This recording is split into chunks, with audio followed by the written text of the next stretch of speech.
with smart storage ideas that save space.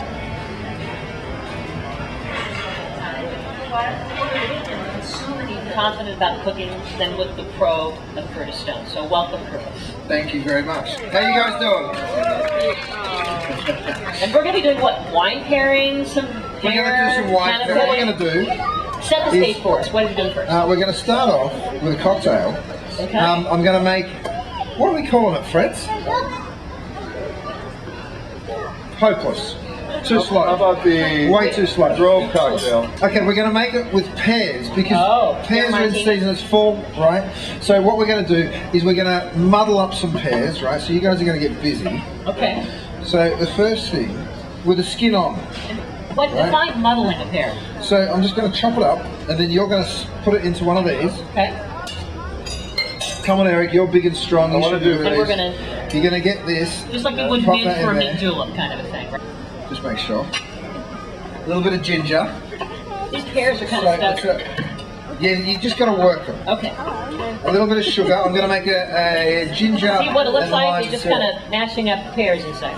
And what are you doing with it? Okay, yeah, here. You need to keep your eyes on these potatoes. Here's your muddling. Alright, so a little bit of lime zest. Beautiful, good job. And a little bit of lime juice. Now, can I tell you, when I've tried to make lemon or lime zest, I've cut my fingers. Do you ever do that? You have? Yeah, well, just with the shredder. With the... yes, it gets too close to your fingers, no? You can. Yeah. You don't want the blood in the cocktail. No, you've got to be careful. You've got to be careful. Alright, so once you've got the...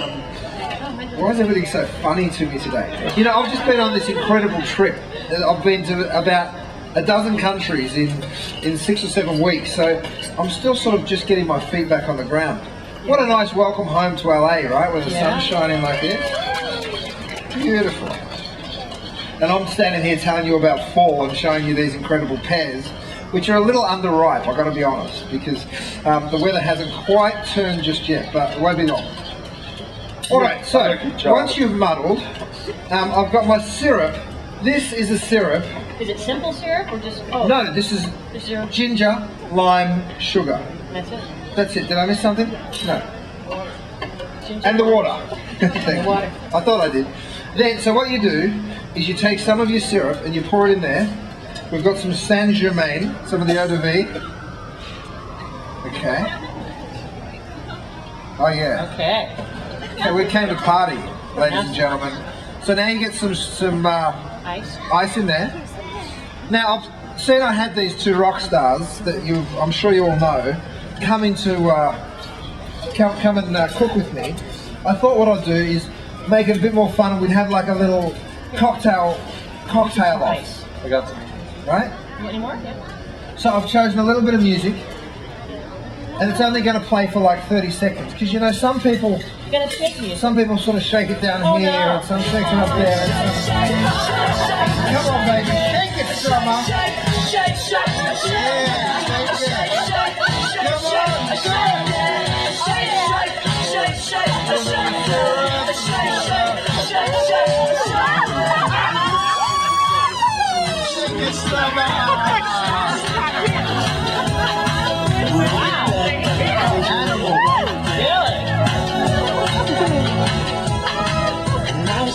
Okay. Give me a minute. Sorry. Okay. What? Really? Yeah, really cold. I mean, carpal tunnel. Done. Then where do we pour it? Okay, so in here. It's really good. It really is. I've had all 3 stages of it. Here you are, Cindy. All right. You get to drink again. Live to life. Alright, wow. Cheers. Wow, that is good. Wow, that's sweet. Good. I have a feeling that most of the time when you cook with Curtis, you're just drunk. Right? That's what happens. Yeah. Especially if the food's bad. That's what, you know. So Curtis, would you serve this before a meal, or would this be... You know, it's a sort of cocktail that it is very sweet. It is sweet. But you can regulate that sweetness, so you can put more. You can put less of the syrup them up, sort of holiday style, right? So you boil some potatoes, just like really, really simple, a little bit of salt in the water, and then you pour that water off and just steam them dry. And you give it just a minute, right? And then the steam of the potatoes is actually going to dry them out because you don't want them to be too watery. So give that a shake, just like you did with your cocktails. And then that sits over there like that. If you've got one, you can use a potato ricer if you've got that at home, but then you just sort of work this through, like so. Is anything coming out? No. It's working now. Oh, here we go. Okay, Eric, you can. Okay, I'll get it. Sorry, you do that. Yep. Okay, so you put your potatoes in there, and then you need a couple of other ingredients, which are right here. You need 2 egg yolks and 1 egg.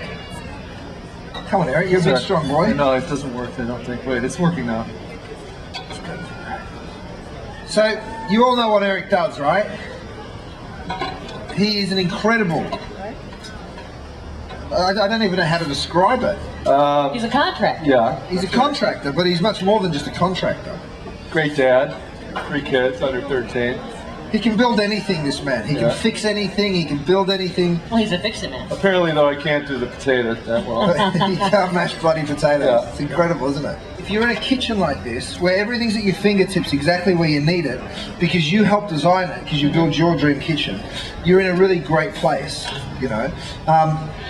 But if you're in a place that doesn't make sense, you know, we've all got those drawers that are just full of stuff that you can never get to, and it's all. You probably saw the video of my before kitchen. Right, you're doing it right now. Right. You're in the middle of a total reno. We sure are. You're here. I'll hold it. You. Come on, Eric. Let me see it go. Exhausted. Okay, beautiful. Okay. That's good enough. You get all that under there. Another round of applause for me doing that. Pretty good, right?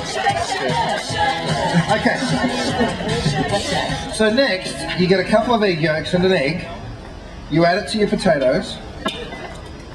Right? And then you stir it nice and quick because you don't want the eggs to cook.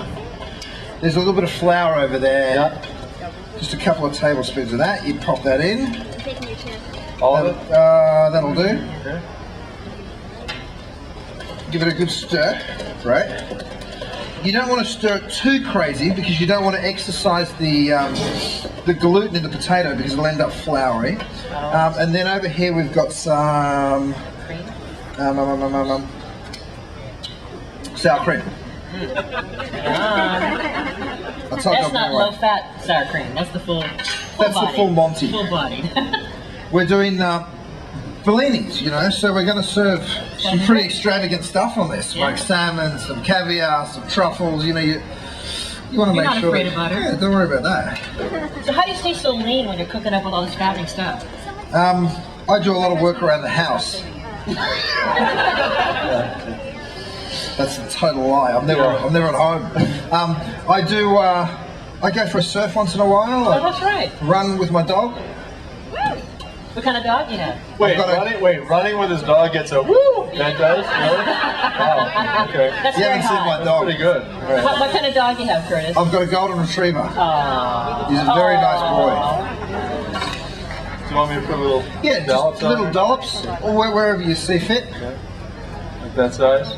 Kind of like Looks that. like you're making pancakes, basically. You could even flick it from back here, Eric, if you wanted to. Okay, like that. That's good. You know what? When they're irregular, everybody knows that you made them. If they're too perfect, then well, that you bought the bloody things. There was no point cooking, right? All right. So while our bellinis are cooking, we've got an assortment of stuff that we're gonna put with it. But I'm going to show you how to do one other thing, because this is kind of just nice little finger food that you can serve when people are coming around for a cocktail. All right. Bellinis are one, you can make them well in advance, which is great. Right, what else? And then next of all, we're going to make our little skirts, our little steaks. And I've got into a hot pan, you put some oil, a little bit of shallot, which I've just roughly cut. So fine. That's okay. Beautiful. A little bit more olive oil. And you're going to cook those shallots, roast the onions, roast the chanterelles. Have you all seen these? You can get them at the farmer's market. You can even get them at Whole Foods. They're a little bit more expensive than your regular mushrooms, but they're really delicious. So for something special, chanterelles. Chanterelles. Yeah. Let me just show you something here in my drawer. See, they've got this you got these. little feature here. There it is. Eric, just so the camera can see. You know, it goes in, and then And it the last couple automatically- of inches it just goes in slow. You know what they call it? Do you know what they call it? Well, they call it the Whisper super. something or other. The soft push. That's It's called the soft glide. The soft push. Yeah, that's What's what you're right looking there. for in the kitchen, right? Yeah. So you can like push it hard, and Yeah. then that last inch or two That's just soft action. soft action. Now, why didn't that get a woo? Soft action. See? All right. She's got too much pear. Yeah. You know, I'm getting these drawers, and my husband is just going to be standing in the kitchen all night, just kind of doing this. Just getting a bit of soft action. Right? They're great, you know, it's sort of, you can never slam them. Even when you're in a bad mood, it still doesn't slam. Alright, so once your shallots start to cook down here a little And bit, it's not shallots, it's shallots. Just wanted to clarify that, right? It's an emphasis thing. these ones are actually shallots. All right. Okay. You can get shallots as well, Okay, these are shallots. but these ones were shallots. Okay. And these, They're not criminy mushrooms. they're not criminy. They're girolles. Actually, no, they're not. They're chanterelles. Chanterelles. We call them girolles in the UK, but here we call them chanterelles. Yeah. And see, I'll call them chanterelles as well. Next, you take a little bit of thyme, right? And you just take some of those thyme leaves off. We've got thyme on our side. And we want a little bit of, what's that? That's red wine. Red wine and vinegar. Yeah. Red wine vinegar. Sherry vinegar. Ah. A little tart. Woo! Are these burned beyond recognition? No, so what you're looking for, you see these little bubbles that are starting to pop? Yeah. Once those bubbles start to pop, you can just have a little look, Just like pancakes, right? just like pancakes. Yeah. Oh, look at that. Okay, good. Thank you. Go, Eric, go. Turn this up just a little bit. So you want to have this pan nice and hot, right? Because you're going to caramelize a little bit your chanterelles before you add your vinegar and your red wine. The thyme's in there, you need a little bit of seasoning, salt, some truffle, roots of hardwood trees. So they're underground. So the only way you know they're there is to take a dog or a pig that's trained to go to smell the truffle. Oh, And it'll really? go to that tree and it'll start to dig, and then the guy goes and digs it up, goes back, they clean it with a toothbrush, and they're so delicate. So they're very expensive. I think, what are they this season? It's been a bad season, so $2,800 a pound. And so there's a dog sniffing truffle expert out there. Isn't that Absolutely, amazing? yeah, beautiful. Right, so Okay. let's come over here where the people can see. Oh, actually, let's do it here, Okay. because you got the camera. Yeah. Right, so we've got our creme fraiche with a little bit of horseradish. Yep. So, you know, the way you do this is you just get yourself just a wee dot on each one. Okay. Okay. Maybe on half of them. And then you can come over, grab a little bit of the smoked salmon. And I like just to sort of tear it and fold it and sit it on top. Okay. Something like that. Yummy. Oh, delicious. You want just half? Just on half of them? Curtis? Just on half? Yeah, that's good. Who said they have never had a truffle? Come up here, madam. Yeah. Come right up, come right round. Now, when she eats this, What's your name? she's gonna make all sorts of dirty noises. Cassidy, round of applause, Yay, Cassidy. Yep. Cassidy, I want you to control yourself as much as you possibly can, but it's going to be very hard. Okay. So Very just rich, huh? Pick it up. Just go for it. Just with the truffle, just shaved right over it. Smell it. Isn't it incredible? Yeah. Smell it again. I think she hates it. Speechless. She does like it. Oh. Smell it? Yeah. Oh, so good. Okay. You like it? Yeah? Would She's you very spend quiet. $120 for it? Yeah, that would cost you $120 in this job, by the way. Okay, so I'm going to put just a couple.